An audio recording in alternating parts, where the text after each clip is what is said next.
What's up, man? It's your boy Henny Ceasar. I'm up in here with 91 at Lyrical. Man,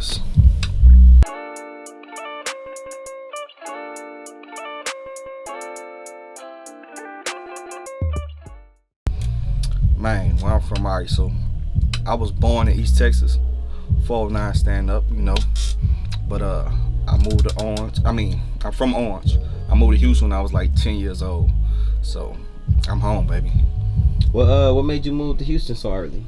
Shit, that was all on my mama, bro. My mama, like, we from Section 8, you know what I'm saying? I ain't gonna even say the projects, but we from Section 8, and my mama just kept coming up my whole life. So I did a whole bunch of moving. I lived all over Houston, but it's the North, But, yeah, man, we came up, you know what I'm saying? She was always trying to grind and get more. So, do you remember what it was like when you first moved to Houston? What was your perception? It was different. It was big, man. First time I seen homeless people, you know what I'm saying? Like, that shit was something different. I cried. I ain't gonna lie, because I ain't never seen that type of shit. Somebody was begging for money.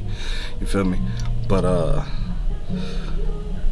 I used to play with like a lot of toy guns and shit like all the time, and I remember my mama wouldn't let me bring my toy guns in the car and shit. She like, nah, we lived in Acres Home, like right on Alabama, you know what I'm saying? So she like, nah, like this different. You can't bring your toy guns in the car and shit. I remember, shit, my first week here, man, they stole my bike, man, off the patio, dog. Like, yeah, but that's tough at 10. Yeah, especially like when you're not. That was my whip.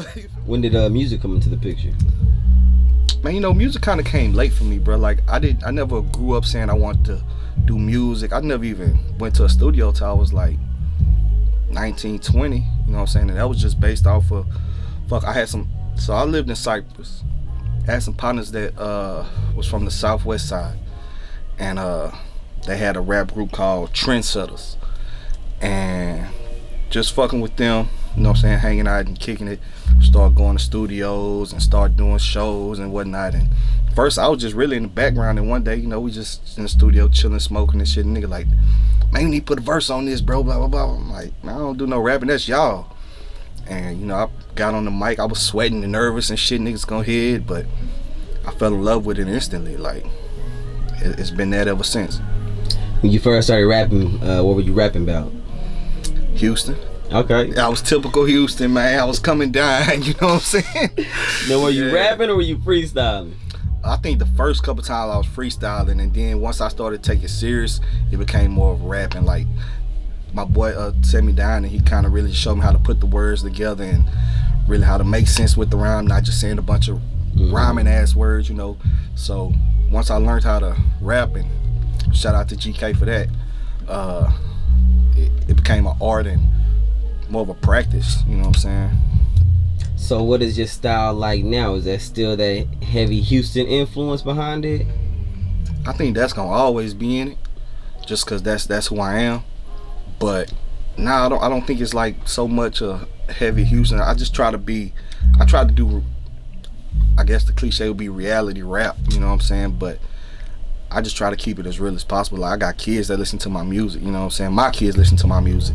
So, I don't try to do too much of that extra shit. I try to keep it as real as possible, like everyday life type shit, you know what I'm saying? Shit that I done, shit that I'm doing, shit that I done seen my people doing, just every day. If I can touch it, I can rap about it. If I can't touch it, or if I haven't touched it, then I leave it alone.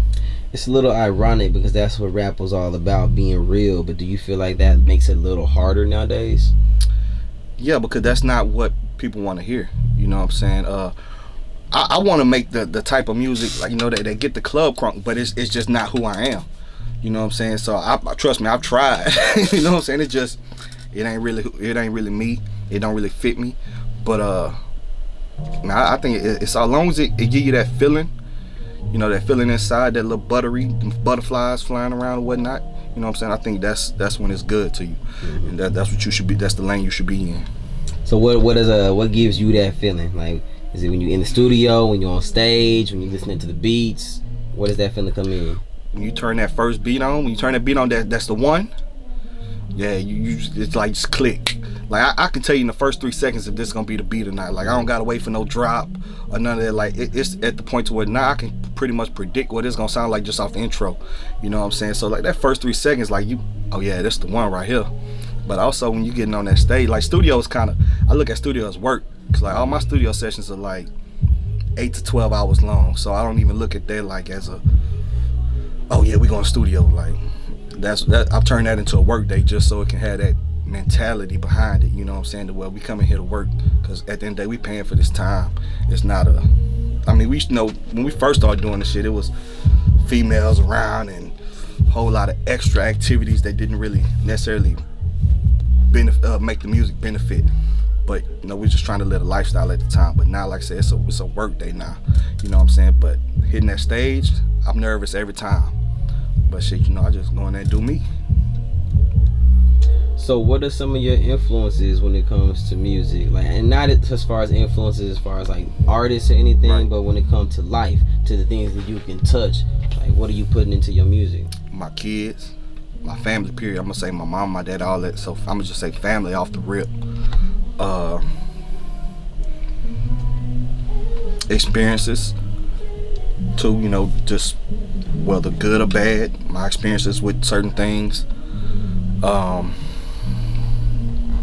like old school music, so I'm gonna go say a couple of artists like Al Green, you know what I'm saying, Teddy Pendergrass. I love that old, I don't know that's R&B or blues or what it is, but I love that vibe. But and plus, like, you know, what's going on at the time, you know what I'm saying, it's gotta make sense with what's going on right now, you know what I'm saying, because ain't no need to rap about some shit from 10 years ago, because ain't nobody gonna catch it, you know what I'm saying. So but yeah, I was just like family experiences, and what's happening at the moment.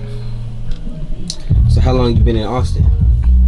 Man, I moved to Austin in 2015.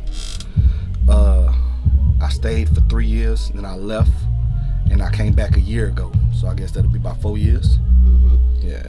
So you see yourself being in Austin for a while, or what's next? I ain't going nowhere, dog. I love it. Like, I love Houston, you know, but now that I got 3 kids, I'm raising my kids in Austin. Like, that's the environment I want them to know.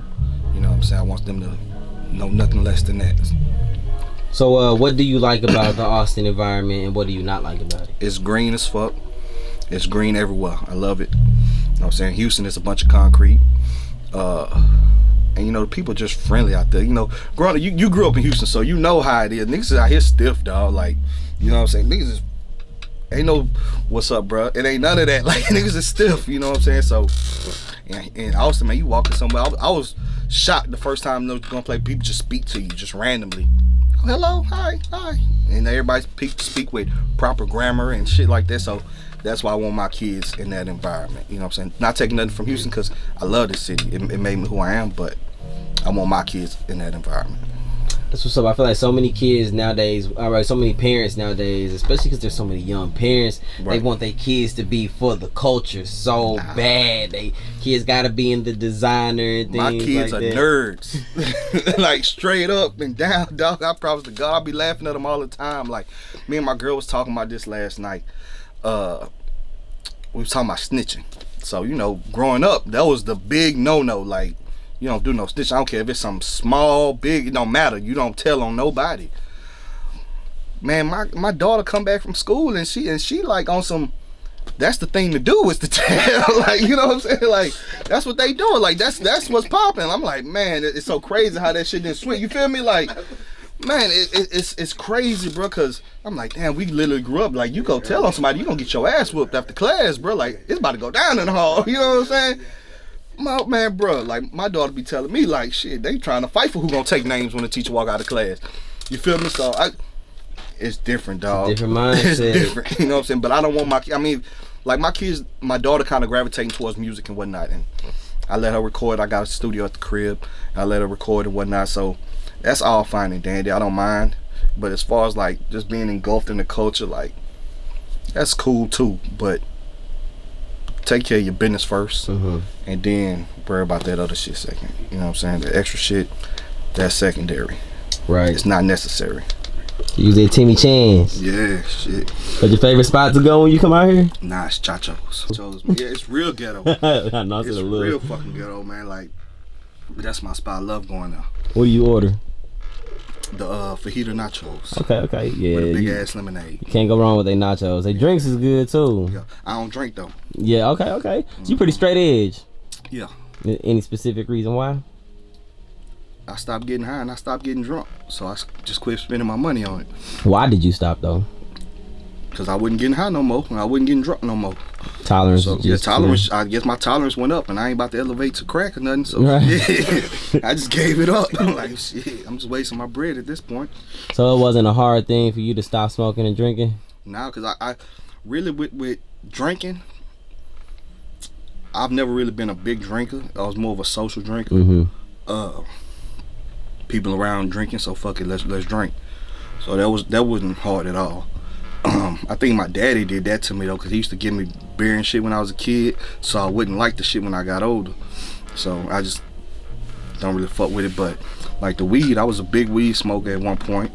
But I seen myself kind of pulling back from. I wasn't smoking as much, and just like I said, the tolerance went up to where I wasn't getting high no more. So I like my money more, so I just quit. So it's responsible. You make a lot of very mature decisions. I have to, bro. I'm the head of my house. I got to. So, if your kids could watch this interview 10 years from now, right. what do you want them to know about you right now? I love you. I do it for y'all. Everything. Whether it's going to work every day, whether it's I here grinding every day, hustling, working on my business, whatever it is, I do it for y'all. Well, tell me about the name. Where you get the name from? Henny Ceasar. Because you said you don't really drink, so the first time I'm thinking Henny. Everybody think that, man. So, everything with me kind of got a meaning. My daddy, in my hometown, they call him Henny Boy. So growing up, riding with my daddy all the time, I was always Lil Henny. So I kind of jacked that from him. And then my people, my mom and them last name is Ceasar. So in Austin, my uncle don't even go by his first name no more. He go by Ceasar. You know, and so all the family members kind of like Little Caesars or whatnot, you know. So I kind of jacked that from my mama's side and put them both together. I'm my mama's son and my daddy. I'm my mama's son and I'm my daddy's son, man. So I'm Henny Ceasar. But yeah, man. I'm Henny Ceasar. Pretty simple, dog. You can find me on all social platforms. Everything. Henny Ceasar. It ain't hard. Shout out to my man's 91 for hosting this interview, and shout out to Lyrical for having me here.